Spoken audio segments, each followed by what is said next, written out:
या रब्बना या रब्बना या रब्बना। ये आप तस्बीह पे नहीं पढ़ेंगे, अपने हाथों की उंगलियों पर पढ़ेंगे, या रब्बना या रब्बना या रब्बना या रब्बना या रब्बना। इस तरीके से, इसी तरीके से 33 मरतबा यानी कि 33 टाइम पढ़ेंगे और 3 बार आखिर में दुरूद पाक पढ़ेंगे, वही दुरूद पाक जो आपने शुरू में पढ़ा था। उसके बाद हाथ उठाकर अल्लाह तबारक व तआला से आप लोग दुआएं मांगिए। यकीन जानिए जुमा के दिन जिस शख्स ने भी ये जो मैंने आपको जैसा बताया वजीफा करने के लिए, इस तरीके से अगर इस वजीफे को कर लिया तो अल्लाह के फजलो करम से उस इंसान की तमाम दुआएं अल्लाह की बारगाह में कबूल हो जाएंगी। और साथ के साथ कितना बड़ा बेनिफिट है कि हमारी भी मगफिरत हो जाएगी और हमारे माँ बाप की भी मगफिरत हो जाएगी। तो अपने लिए ना हो सके तो अपने माँ बाप के लिए इस वजीफे को जरूर करें। अब जुमा के दिन का तीसरा वजीफा जो आपके बहुत ज्यादा काम आने वाला है, आपके कारोबार को लेकर, आपके मकान को लेकर, आपकी परेशानियों को लेकर, आपकी रिस्क की तंगी को लेकर, गरीबी का शिकार है उसको लेकर, बेरोजगार हैं रोजगार के लिए, बे औलाद हैं औलाद के लिए, दुनिया भर के किसी भी मसले मसाइल के लिए आप लोग जुमा के दिन इस वजीफे को करें। इंशाअल्लाह तबारक व तआला मैं आपसे कहता हूँ आपको जरूर इसमें फायदा मिलेगा। इस वजीफे को करने का तरीका भी वही है, जुमा के दिन पूरे दिन में किसी भी वक्त आप लोग इस वजीफे को कर सकते हैं। लेकिन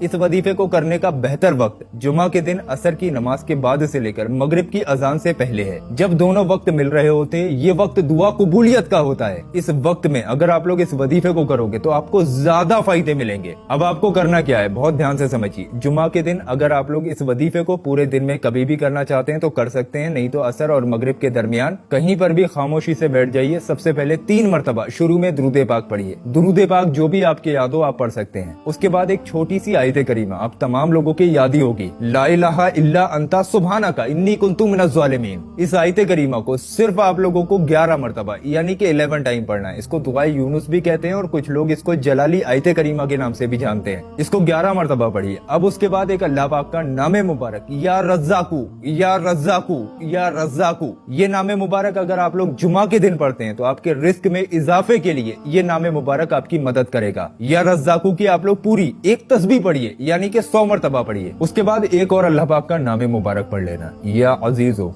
या अजीजो या अजीजो। इस तरीके से आप लोग सिर्फ और सिर्फ 21 मरतबा यानी कि 21 टाइम पढ़ें और 3 बार आखिर में दुरूद पाक पढ़ लें, वही दुरूद पाक जो आपने शुरू में पढ़ा था। उसके बाद आप लोग अल्लाह तबारक व तआला से अपने कारोबार में बरकत के लिए दुआएं मांगे, अपनी परेशानियों को दूर करने के लिए दुआएं मांगे। आपकी दुनिया का कोई सा भी मसला मसाइल है, कैसी भी आपकी हाजत है, दुआ है, तमन्ना है, ख्वाहिश है, जुमा के दिन ये छोटी सी दुआ पढ़ के आप लोग अल्लाह पाक के आगे हाथ फैला दीजिए। यकीन मानिए इंशाअल्लाह तबारक व तआला आप लोगों की दुआ अल्लाह पाक फौरन कबूल फरमा लेगा। अब जैसा कि मैंने आपको वीडियो के स्टार्टिंग में बताया था कि इन वजीफों को करने की कुछ शर्तें भी हैं जिनको आपको पूरा करना ही करना है। तो शर्तें कोई ज्यादा मुश्किल नहीं है। सबसे पहली शर्त, आप लोग इन वजीफों को जितने